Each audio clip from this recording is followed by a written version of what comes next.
बिहार के सबसे high profile Lok Sabha seat Patna Sahib पर हमेशा से कमल खिला है।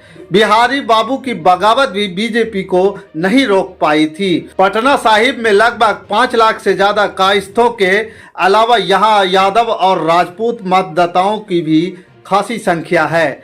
इस सीट पर अनुसूचित जाति की आबादी 6.12% है। फिर भी बीजेपी के गढ़ में आज तक कोई नहीं सींध लगा सका है। बागी शत्रुघ्न सिन्हा को भी जनता ने वहां कर दिया था खामोश।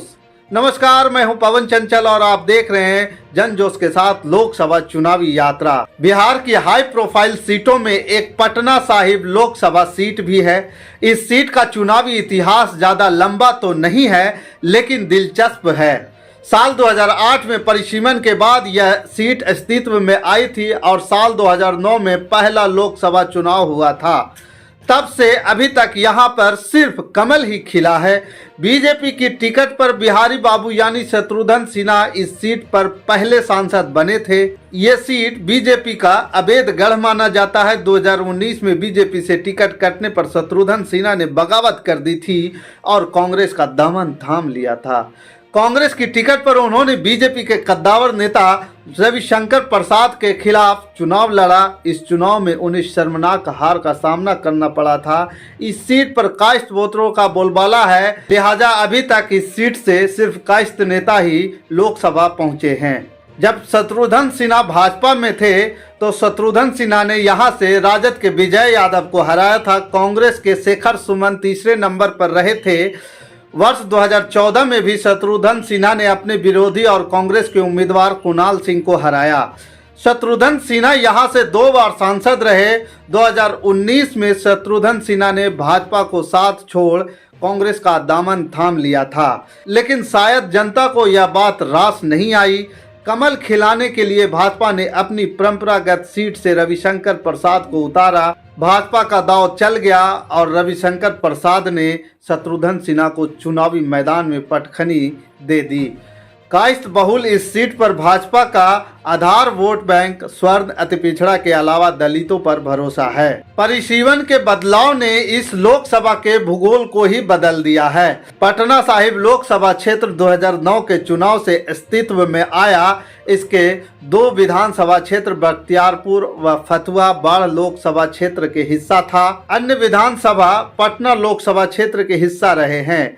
शुरू में दोनों पर कांग्रेस का कब्जा रहा है। बाद के दिनों में बाढ़ लोकसभा पर समाजवादियों का कब्जा कायम हो गया। 1989 से 1999 तक लगातार 5 बार वर्तमान सीएम नीतीश कुमार सांसद रहे हैं। 2004 में राजद से विजय कृष्ण सांसद रहे। पटना लोकसभा क्षेत्र में शुरू से कांग्रेस सीपीआई के बीच लड़ाई रही है।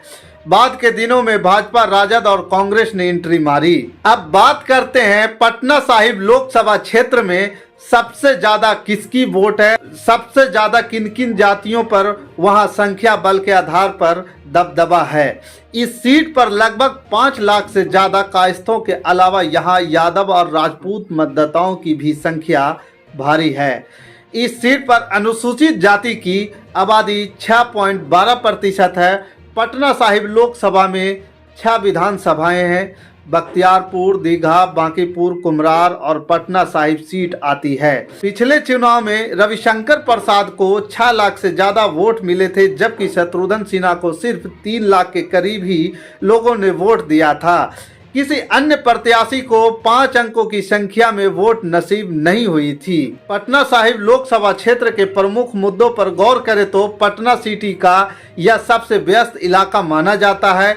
यह पटना का सबसे बड़ा बाजार भी है, लिहाजा लोगों को ट्रैफिक जाम की समस्या से 2-4 होना पड़ता है। बारिश के दिनों में जल भराव की भी काफी समस्या है। इसके अलावा इस सीट पर अतिक्रमण और बेरोजगारी जैसे कई अहम मुद्दे हैं। केंद्र में भी बीजेपी के सरकार और पटना साहिब लोकसभा सीट पर भी बीजेपी का अधिकार के बावजूद भी पटना साहिब लोकसभा क्षेत्र में समस्याओं का समाधान होता दिख नहीं रहा है। अभी तक जो समस्याएं पहले थी वही समस्याएं आज भी बरकरार है और उम्मीद है आगे भी ये समस्या बरकरार रहेगी। पटना साहिब लोकसभा क्षेत्र में 6 विधानसभा सीट है। 6 में से 4 विधानसभा सीट पर भाजपा का कब्जा है। अगर विधानसभा सीट के हिसाब से बात करें तो इस लोकसभा सीट पर बीजेपी मजबूत स्थिति में दिखाई पड़ती है। पटना साहिब लोकसभा क्षेत्र के 6 में से 4 सीट पर भारतीय जनता पार्टी का कब्जा है।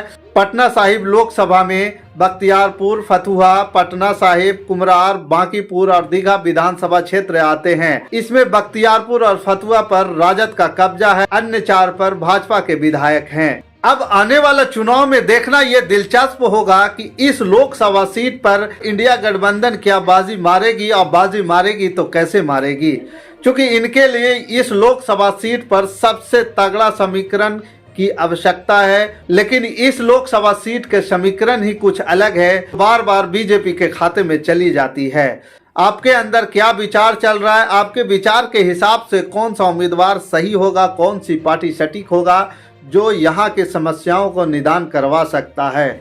अभी जो समस्याएं के लिगेसी चली आ रही है, क्या आने वाले समय में वो समस्या समाधान होगा या फिर इसी तरह से चलते रहेगा और बीजेपी अपनी जीत की हैट्रिक लगाते रहेगी? बाकी हमारे साथ बने रहने के लिए धन्यवाद।